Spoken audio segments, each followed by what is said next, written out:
Vivimos en un país que se está secando. El 70% de España está en riesgo de desertificación y si tuviéramos que señalar con un puntero las zonas de España que están en alerta roja, tendríamos que pasar por el sureste del país, todo el arco mediterráneo, Baleares y también Canarias.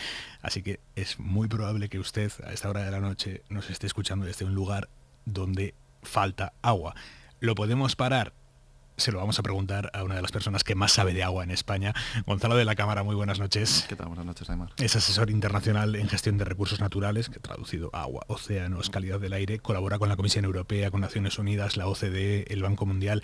Antes que nada, señor de la Cámara, nosotros a todos los invitados que vienen a Hora 25 les ponemos un botellín de agua encima de la mesa, como el que tiene usted.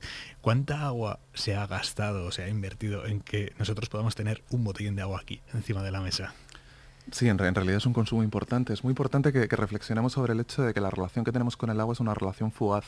El ciudadano está acostumbrado a relacionarse con el agua que entra por el grifo, sí, y que sale por el retrete. Es una relación de muy poco tiempo en la que, sin darnos cuenta, al abrir el grifo ya hemos intervenido sobre la calidad de ese agua y alguien se tiene que hacer cargo. Entonces, lo importante es reflexionar, y los oyentes deberían saber que el agua no viene del grifo y se va por el retrete, sino que viene del medio y regresa al medio. Que por tanto hay muchas inversiones que la sociedad hace, muchos esfuerzos para ser capaces de garantizar, por ejemplo, que hoy tengamos agua aquí. Por otro lado, el hecho de tener agua y agua embotellada nos debería llevar a pensar sobre lo siguiente. Este agua que tengo aquí a mi lado tiene un precio aproximadamente entre 1.000 y 2.000 veces superior al mismo volumen de agua si la tomamos del grifo, que en una ciudad como Madrid sería lo que deberíamos hacer, porque el agua de Madrid tiene mucha calidad. O sea, realmente es una salvajada que nosotros esta noche a usted le hayamos puesto esta botella de agua. Digamos que es un pecado venial. Vale, bien. Intentaremos que se nos perdone. ¿Podemos evitar que España se parezca cada vez más a un desierto? Con estos datos que daba yo en la presentación de esta entrevista, ¿podemos evitarlo? Bueno, yo creo que sí. O sea, yo creo que debemos empezar por aceptar que estamos en el origen del problema y que por lo tanto estamos también en el origen de la solución.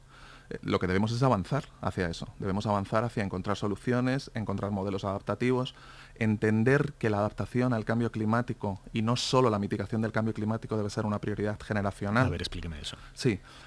En la comunidad internacional hemos sido relativamente exitosos a la hora de convencer a la gente que el cambio climático es una realidad, es decir, que las emisiones de gases de efecto invernadero generan un cambio en la composición química de la atmósfera, que eso genera un calentamiento global y que ese calentamiento global va a generar impactos, digamos, esencialmente negativos en la mayor parte de las zonas del planeta. Esto ya lo hemos asumido. Hay negacionistas todavía, pero hemos asumido que esto es una realidad. Al lado de esta realidad, hemos sido capaces de definir una respuesta internacional más o menos contundente, que es, tenemos que descarbonizar la economía, es decir, tenemos que ser capaces de hacer cosas que no utilicen tanta energía y, por tanto, que no generen tantas emisiones de gases de efecto invernadero. Bien. Esto implica básicamente una transición en el modelo energético y una transición en el modelo de sostenibilidad. Perdón, en el modelo de transporte, en el modelo de movilidad. Bien, lo que no hemos entendido es que hay una hermana pobre de esta discusión, que es aceptar que el cambio climático no es una realidad futura, sino que ya llegó. Y que como ya llegó nos tenemos que adaptar a ella. Esa adaptación al cambio climático pasa esencialmente por una transición equivalente, pero en este caso en la gestión tanto del agua como del territorio. Y esta es la gran asignatura pendiente que tenemos en relación al cambio climático. Por tanto, ¿estamos a tiempo de evitar la desertificación de esa parte importante del país? Sí, porque en realidad el dato que dice que el 70% del país es susceptible de terminar desertificado y que el 20% del país ya está desertificado de facto, lo que está reconociendo de hecho es que las características del suelo y las características bioclimáticas de una parte muy importante del territorio peninsular y de los archipiélagos nos llevan a esa situación. Pero estamos a tiempo de gestionar el agua y de gestionar los recursos naturales de manera que evitemos que se desertifique la parte del país que todavía no está desertificada. Vamos ahora a lo que podemos hacer para que no se termine de desertificar esa parte amplia del país, pero hay zonas que ya están perdidas. Hay zonas que están desertificadas, lo cual significa que si quisiéramos revertir esa situación, recuperar la riqueza de esos suelos y sacarlos de su condición de desierto, no de desierto geológico, pero los desiertos son hermosos. Claro. Pero no estamos hablando de eso, estamos hablando de zonas que no eran un desierto como realidad geológica y se han desertificado. Si queremos escapar de esa realidad, entonces tenemos que ser capaces de revertir determinadas pautas que no tienen tanto que ver con esta mirada tradicional que tenemos al cielo para ver si llueve o si no llueve. O sea, lo de cuando decimos falta agua y miramos al cielo, eso está mal. Claro, ¿no? Es un sesgo que, para que nos entiendan, podríamos llamar de oferta, en el cual lo que pensamos es sobre si tenemos suficiente disponibilidad de agua. esa reflexión es relevante. En un contexto de cambio climático claramente vamos a tener menos aportaciones de agua o sobre todo vamos a tener aportaciones de agua distribuidas de manera diferente a lo largo de un año. Pero lo importante es que reflexionemos sobre lo que realmente depende de nosotros y no de San Pedro, que es todo aquello que podemos hacer desde el lado de la demanda. La presión adicional que estamos poniendo sobre tanto el agua como el suelo, como otro tipo de ecosistemas terrestres. Póngame ejemplos de zonas de España que estén desertificadas, que no eran desiertos, sino que eran zonas ricas, digamos, y que las hayamos desertificado por una gestión penosa. Claro, por ejemplo, en la provincia de Almería tenemos las dos realidades. Tenemos zonas que son desiertos como realidad geológica, como podría ser el Gobi o el Sáhara o otro tipo de desiertos a nivel internacional, pero tenemos una parte de la provincia que se fue desertificando progresivamente como resultado de, por un lado, de condiciones bioclimáticas, que en gran medida vienen condicionadas por el cambio climático, y en parte por esta sobreexplotación de determinados recursos. Mucho más evidente es esto en la cuenca del Segura, ¿sí? Es decir, fundamentalmente centrado en la región de Murcia, donde hemos visto que hay un avance progresivo de la desertificación, precisamente como resultado de determinadas prácticas intensivas en la utilización de agua. Pero esa frontera que tiende a la desertificación avanza desde el sureste de España hacia el centro del país. Por ejemplo, hemos visto con cierta frecuencia cuando se discute sobre la necesidad de hacer aportes de agua al Levante, entendiendo que ahí está la huerta de Europa y que por lo tanto estamos contribuyendo al valor agregado de la agricultura europea, hemos visto que una de las dificultades con las que nos encontramos es que en cuencas cedentes, en cuencas que están trasvasando agua a estas regiones, ya nos estamos encontrando con problemas.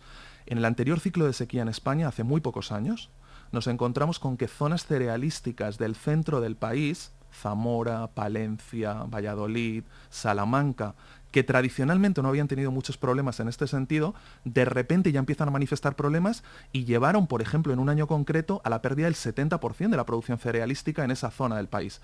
O hemos visto, por ejemplo, cómo en determinados veranos, ciudades que de manera icónica nosotros asociamos a ciudades húmedas, Vigo, Orense, de repente empiezan a presentar problemas de escasez. Usted dio un dato que me dejó alucinando, y es que de Murcia han llegado a salir cada día 700 trailers cargados de limones y lechugas rumbo a otros países, solo de Murcia, 700 trailers. ¿Vamos a poder seguir cultivando ese ritmo? No vamos a poder seguir cultivando a ese ritmo si pretendemos que eso se haga con las mismas respuestas que estamos dando en este momento. Quizás sea posible mantener ese nivel de actividad económica diversificando las fuentes de oferta, es decir, no dependiendo solo del agua que llega de manera superficial por los ríos o del agua que está acumulada en los acuíferos, en depósitos subterráneos, sino siendo capaces de avanzar en la desalación de agua de mar y de agua salina y al mismo tiempo en economía circular, que implica recuperar las aguas residuales, llevarlas a tratamientos avanzados y ser capaces de reutilizarlas. Si avanzamos en reutilización de agua y en desalación, quizá podamos mantener esos niveles de producción. Pero ahora mismo eso es ciencia ficción, me refiero a la desalación y la reutilización de nuestras aguas residuales. No podemos llegar a tener una cantidad suficiente de agua como para mantener nuestro ritmo, ¿no? No es ciencia ficción en el sentido de que todavía estamos en niveles muy alejados de lo que realmente sería necesario para mantener esas demandas presentes y futuras, pero no es ciencia ficción desde un punto de vista tecnológico. Tenemos la tecnología. España es puntera en las dos tecnologías, que en realidad se parecen bastante, porque los tratamientos avanzados de agua en el fondo se parecen bastante, y tenemos potencia instalada, que por ejemplo en el caso de todo el Levante español, en tiempos de la ministra Cristina Narbona, se hizo una inversión importante a través de un programa, el programa Agua. Se construyeron hasta 17 plantas de desalación en todo el Levante español, pagadas con fondos de cohesión y fondos estructurales de la Unión Europea. Estas plantas están ya pagadas, están en funcionamiento, pero durante muchos años las hemos utilizado a 1/5 de su capacidad instalada. ¿Por qué? Porque no encuentran demanda, porque el metro cúbico de agua desalada, si la utilizas, sobre todo si la planta de desalación la utilizas poco, es aproximadamente de 1 euro a la salida de la planta, que luego cuando lo llevas a la parcela puede ser 2 euros o 3 euros, mientras que el regante, por ejemplo, que sería un demandante potencial en esa zona, tiene la posibilidad de utilizar un pozo en su propia parcela, del cual solo tiene que hacerse cargo del coste energético de bombear el agua. O sea, y ese coste energético cuesta eso nada. 10 céntimos, 11 céntimos, 12 céntimos. Si estamos hablando, por lo tanto, de dos fuentes de agua que podrían servir, pero una cuesta 10 veces menos, entendemos por qué las plantas de desalación no encuentran una demanda efectiva. Pero yo no contamino muchísimo llevando el agua desde la planta desaladora hasta la huerta. No. Se necesitan algunas infraestructuras menores que permitan hacer esa canalización. Las plantas de desalación no son la panacea, en el sentido de que las grandes plantas de desalación, como desalan agua de mar, tienen que estar en la costa. Es decir, esto no te sirve para el interior del territorio. En el interior del territorio te puedes encontrar con plantas de desalación más pequeñas o con plantas desalobradoras que llamamos, que lo que hacen es no desalan agua salina, sino agua salobre. Pero España tiene 900 plantas de desalación en total. ¿Qué es el agua salobre? El agua salobre es agua que tiene un contenido en sales, pero no tanto contenido en sales como la que te encuentras en el agua de mar. Vale, cerramos paréntesis. Sí. Y entonces, a partir de ahí, lo que necesitas es simplemente hacer el esfuerzo de llevar ese agua que se ha producido en la planta a explotaciones cercanas o a ciudades cercanas. Todo esto, desde un punto de vista tecnológico, es absolutamente posible.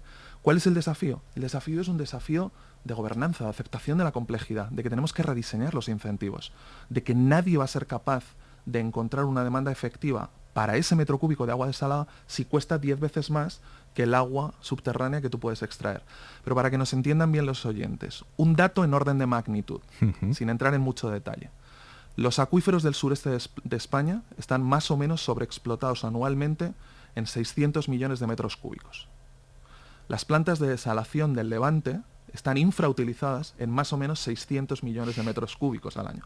Sería fácil pensar que podemos reemplazar la presión sobre el medio con la utilización de estas plantas de desalación. Claro, pero para eso necesitamos... ¿Quién le paga al agricultor esa diferencia que le cuesta a él sacar el metro cúbico de debajo de su huerta o traerlo de la desaladora? ¿Quién pone ese dinero?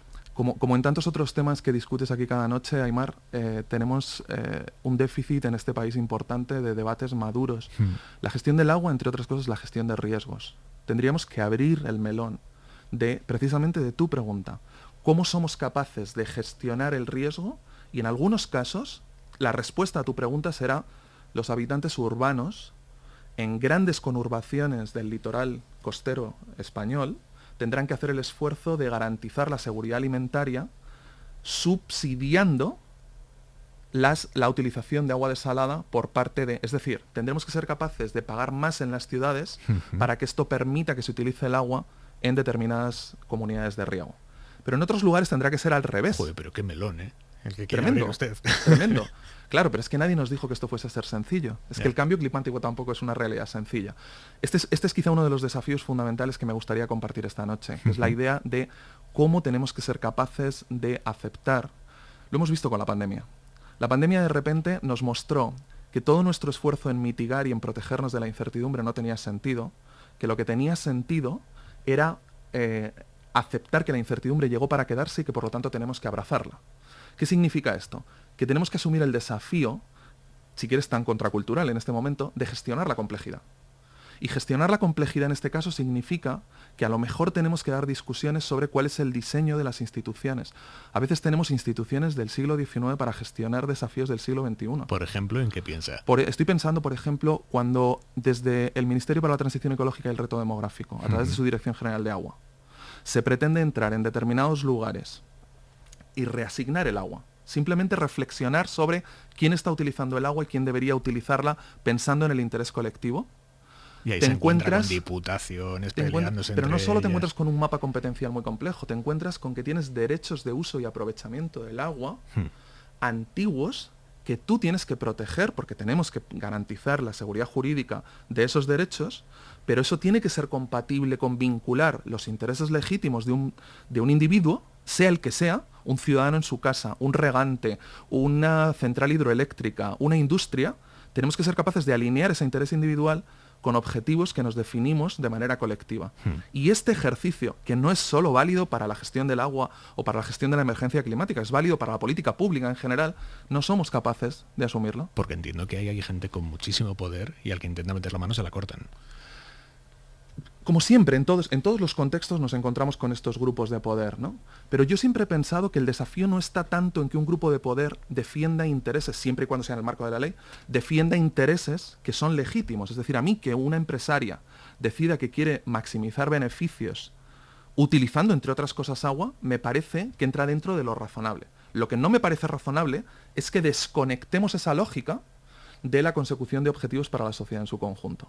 Por ejemplo, nos hemos encontrado con que los ciudadanos, cuando nos planteamos por qué estamos pagando cuando pagamos nuestra factura de agua, o qué paga un regante cuando paga su factura de agua, no nos damos cuenta de que lo que estamos haciendo es pagar por un servicio concreto. Es decir, que alguien nos garantice que vamos a tener agua de determinada calidad, en determinado momento, a veces con determinado gradiente para no tener que bombearla, en un lugar específico para un uso concreto. Pero esto es parte de la historia. La otra parte de la historia que estamos descubriendo en este contexto de imperiosa necesidad de adaptarnos al cambio climático es que ha surgido un nuevo bien público. El nuevo bien público es la seguridad hídrica a largo plazo. Es decir, no se trata tanto de discutir sobre si tenemos agua hoy. España es la cuarta economía de la Unión Europea. Es decir, tiene suficiente músculo, suficiente capacidad como para resolver estos problemas. No, lo que está en juego no es tanto esto. Lo que está en juego es, ¿seremos capaces de tener agua para abastecer todas nuestras demandas en los próximos 25, 50 años? ¿Y seremos? Se lo pregunto. Al ritmo que vamos en este momento, ya te digo yo que no. Porque ya nos estamos encontrando con dificultades. Que en este caso, como la ley española es una ley garantista que establece una jerarquía de usos, en su artículo 60 dice, protejamos los usos de abastecimiento poblacional por encima de cualquier otro. Es decir, en un momento de sequía extrema, tú garantizas que la población tiene agua. Cosa que no está garantizada en otros países, pero aquí sí. Lo que no está garantizado es que en esa prevalencia de usos nos hagamos, por ejemplo, cargo de las aguas residuales que generamos. Pensemos en un sector emblemático de la economía española. Ahora que la pandemia nos debería haber proporcionado la oportunidad para reflexionar sobre nuestro modelo productivo, ¿no? Quizá perdamos la oportunidad otra vez. En el año 2019, para que no esté contaminado el dato por la pandemia, sí, España recibió un récord de 84 millones de turistas internacionales. 84 millones. Esto suponía en aquel momento casi un 13% del Producto Interior Bruto. Es decir, es un sector fundamental. En determinadas zonas del país eso puede suponer, en términos de empleo y en términos de Producto Interior Bruto, hasta un 50%. Bien, y en términos estacionales ni te cuento, ¿no? Julio, agosto. Ese modelo productivo es un modelo en el que tú dices, oye, ¿tendremos agua para abastecer a 84 millones de turistas internacionales más de 100 millones de desplazamientos de turistas nacionales? Que además se concentran prácticamente en las mismas zonas, me refiero. Se concentran siempre en el arco mediterráneo, claro, Golfo de Cádiz, 2 archipiélagos. ¿Y eso está completamente garantizado? Entonces, yo diría, el abastecimiento está garantizado en la medida en que la ley protege los usos poblacionales, es decir, utilizaremos todo el agua que tengamos para garantizar ese abastecimiento. Lo que ya no estamos siendo capaces de garantizar es que las aguas residuales que se generan como resultado de esa actividad turística intensiva están recibiendo el tratamiento adecuado y garantizando que cumplimos con la Directiva Europea de Tratamiento de Aguas Residuales Urbanas. Entonces, ¿qué está pasando con esas aguas residuales? España no cumple, y como no cumple, con cargo a presupuestos generales del Estado, todos estamos pagando permanentemente una sanción como resultado de una sentencia en firme del Tribunal de Justicia de la Unión Europea. ¿Pero y a dónde van esas aguas? Esas aguas residuales en muchos casos se vierten al mar sin el tratamiento debido, en otros casos se vierten a los ríos o se vierten al suelo, es decir, generan un problema de contaminación. Y esto lo hemos tenido desde en pequeños municipios de Andalucía o Canarias, o lo hemos tenido, para los que hayan veraneado allí los últimos años, lo sabrán perfectamente, en la ciudad de Gijón, por ejemplo. Le preguntaba si estaba asegurado el suministro de agua, porque por ejemplo este verano con la luz, ahora que no paramos de hablar de la luz, pero este verano con la luz vimos que de repente como un hidroavión que apagaba incendios en Cataluña se choca con un poste tal que venía de Francia y de repente varias zonas de España se quedan sin luz. ¿Eso con el agua puede pasar? ¿Puede haber una gran avería que deje sin agua zonas de España? ¿O tenemos el sistema lo suficientemente bien montado como para que haya backups permanentemente y que eso no pase? En general, si de lo que estamos hablando es de abastecimiento a hogares, sí. El sistema español es un sistema muy avanzado, altamente tecnificado, esencialmente bien resuelto desde un punto de vista técnico. Tiene otro tipo de desafíos. España es el tercer estado de la Unión Europea con más municipios, tiene más de 8.125 municipios, tiene 2.700 sistemas de operación de agua potable y saneamiento, porque en algún momento se tomó la decisión, esto fue una decisión política, de transferir las competencias sobre agua potable y saneamiento a los municipios.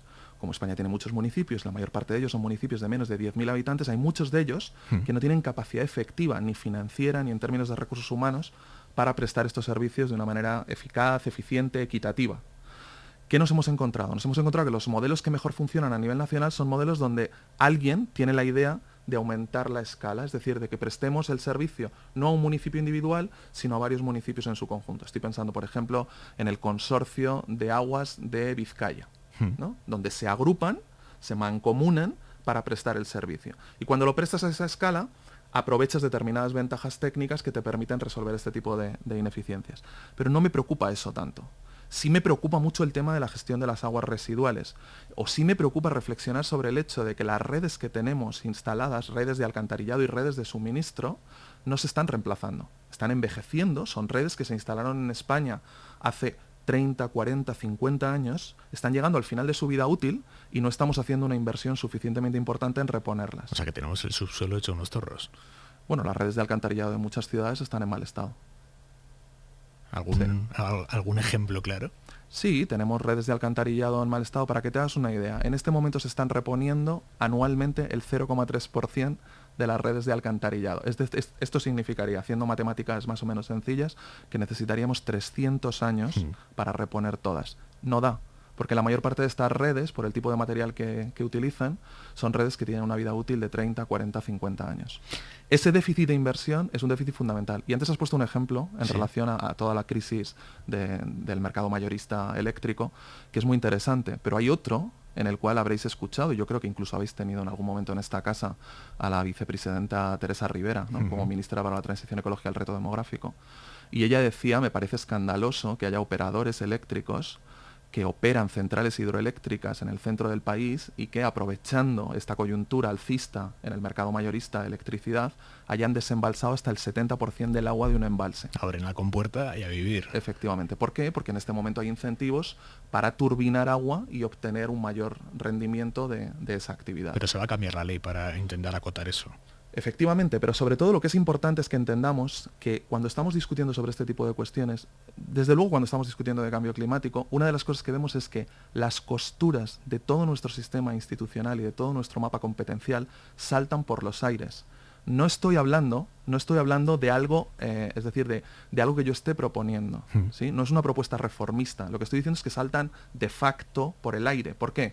Porque el cambio climático no entiende de fronteras. El cambio climático es un desafío global. Esto también lo deberíamos haber aprendido con la pandemia. La pandemia ha afectado a más de 195 países. En el momento en que haya un país que tenga un problema con este coronavirus, estamos en problemas todos, ¿sí? Vamos a ver a dos países declarándose oficialmente la guerra por el agua. No hablo de Etiopía, hablo de grandes, enormes potencias como China, India. Nunca creo que debiéramos hablar de los conflictos vinculados a la gestión del agua y especialmente en cuencas transfronterizas como un desafío futuro. Esto ha ocurrido desde hace décadas. Buena parte del conflicto entre Israel y los territorios ocupados de Palestina se explica en relación al control del agua. Buena parte del conflicto de Cachemira entre India y Pakistán, o entre los conflictos que hay entre India y aguas abajo Bangladesh, se explican por la gestión del agua. Buena parte de los desafíos que nos encontramos en Oriente Medio, ni más ni menos que en Oriente Medio. Los 17 países que tienen más estrés hídrico en el mundo, 12 de ellos están en Oriente Medio, y uno que no está en Oriente Medio, que es India, tiene 3 veces más población que todos los demás. Este tipo de desafíos los estamos viendo permanentemente. India es un país donde en este momento, mientras que tú y yo hablamos, hay 600 millones de personas que defecan al aire libre, porque no tienen resuelto su problema de saneamiento. Es decir, no tiene mucho sentido plantear esto como un desafío futuro, ¿no? O como la causa de una tercera guerra mundial. Tenemos conflictos, algunos de los cuales cursan con violencia ya en este momento. Ahora mismo la mayor preocupación geopolítica respecto al agua está en Oriente Próximo. En parte está en Oriente Próximo, en parte está en el sur de África. En general, todas las cuencas del Tigris y el Éufrates concentran una parte de la preocupación esencial. Fíjense, los oyentes pueden pensar que todo lo que queríamos saber sobre Afganistán ya nos lo han contado. Pero en Afganistán, de las 34 provincias de las que llevamos todo el verano hablando, porque iban siendo tomadas por los talibanes, 20 tienen estrés hídrico extremo. ¿Esto qué significa y qué aporta al conflicto? Desplazamientos masivos de población rural hacia las ciudades, donde ya existe la tensión desde un punto de vista político, tribal, sectario, y en ese contexto, esto lo que hace es servir de catalizador para el conflicto. La guerra civil en Siria. La guerra civil en Siria coincide temporalmente con un periodo de sequía que, según datos de la NASA, era el peor periodo de sequía en Siria en 900 años. Hubo un desplazamiento de 1,5 millones de personas hacia las principales ciudades del país, Damasco, Alepo, etc. Y esto lo que hizo fue aumentar la tensión social. O sea, no se podría entender la guerra siria sin el origen de esa sequía. Yo creo que la guerra de Siria se explica por muchas razones que no tienen nada que ver con el cambio climático y el agua, pero no podría entenderse con sus características sin entender esta parte del conflicto. Habrá muchos oyentes que nos estén escuchando y que digan, oye, no pasará con el agua lo que está pasando con la luz, que estamos viendo que vamos a récord histórico por día y eso, aunque sea en el mercado mayorista, me va a terminar repercutiendo a mí en el recibo de la luz. Esto puede pasar con el agua, puede que de repente, en una cuestión de meses, veamos que se cuadriplican los precios del agua. Bueno, para empezar hay que pensar que no existe el equivalente, no existe un mercado mayorista de agua. El agua es un bien de dominio público, aunque se reconozcan de lo que se llaman derechos privativos, es decir, se le reconozca a un individuo la posibilidad de hacer uso de ese bien del dominio público. Lo que pagamos nosotros como consumidores en casa por el agua es mínimo, lo cual no quiere decir que no haya algunas familias sometidas a riesgo de exclusión social y de pobreza que no tengan problemas para pagar por el agua. Por tanto, ese desafío no lo veo tan presente como el desafío de que en la práctica estemos asumiendo una parte del coste, no a través de nuestra tarifa, sino, por ejemplo, contribuyendo a financiar la restauración de ecosistemas fluviales que ya hemos deteriorado, o contribuyendo a financiar estas estrategias de seguridad hídrica a largo plazo que serán necesarias en un contexto de adaptación a cambio climático, o a pagar sanciones si no somos capaces de cumplir con el desafío de tratar bien nuestras aguas residuales. Es decir, nos preocupamos mucho por la factura que llega a casa, cuando en realidad estamos pagando por múltiples vías, y en parte también estamos pagando por otra vía. El deterioro de la calidad ambiental contribuye al deterioro de nuestra salud pública. Gonzalo de la Cámara, muchísimas gracias. Muy buenas noches. Gracias a vosotros, Aymar.